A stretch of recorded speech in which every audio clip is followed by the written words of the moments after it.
Greetings to all my fellow cruise enthusiasts. Eric here, standing solo today without my better half, Cheryl.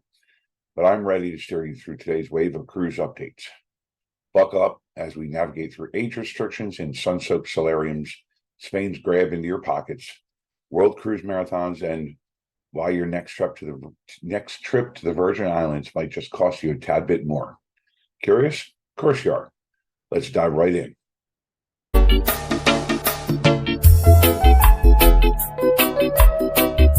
So kicking off the cruise news, UK news on this Wednesday, September 27th, let's chat about Royal Caribbean Solarium. They've apparently decided that 16-year-olds are just a little too youthful for the solarium. The age restriction has gone up a notch from 16 to the ripe old age of 18.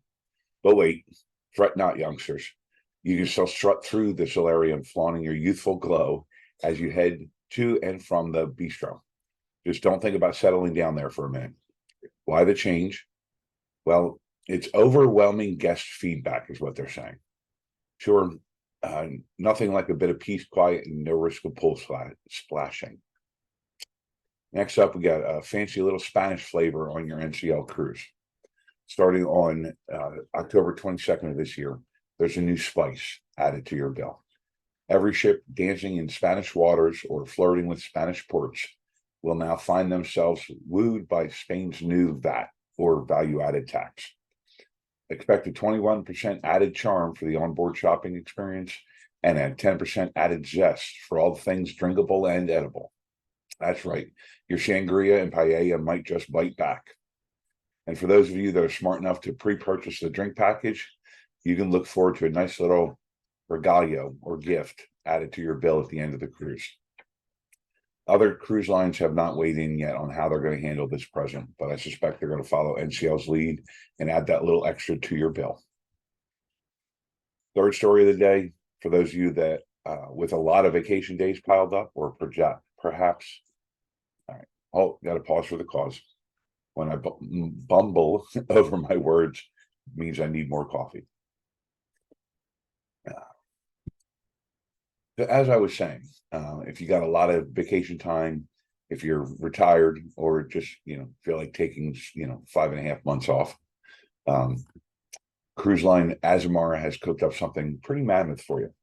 They're offering a staggering 155-night world cruise aboard the Azamara Onward.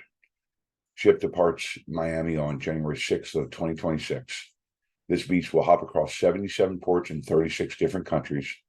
And yes, you'll get to tick off all 7 wonders of the world from your bucket list. If you book the whole trip, then it's like you practically own the ship. Free food, free drinks, free Wi-Fi, free gratuities, or included gratuities, technically. Heck, they'll even toss in those trip gratuities. What more could you want? Excuse me. If you're not up to the whole 5+ month, world tour, you can choose from any of 10 different segments. Each of those segments is going to be 2 to 3 weeks long. And finally today, wrapping up with a little tidbit for those dreaming of the pristine beaches of the U.S. Virgin Islands. If you're on a Royal Caribbean cruise starting on January 1st of 24, looks like you might need to dig a little bit deeper into your pockets. Excuse me. On that date, they're going to institute a $5 capital cost recovery charge. What's that for? Well, infrastructure upgrades and building a new port terminal. Think of it as a tiny investment in smoother sailings and better port selfies in the future. But remember, it's exclusive to the Royal Caribbean family. So if you're outside that family, you can feel pretty smug. That's about it for today. Today's cruise news served up with a side of sarcasm, just the way I like it, I hope. If you chuckled, smirked, or simply rolled your eyes at today's dose of cruise news, or my several time inability to speak the English language, hit that like button and be sure to subscribe for more nautical nonsense. Until next time, smooth sailings, my friends. Take care.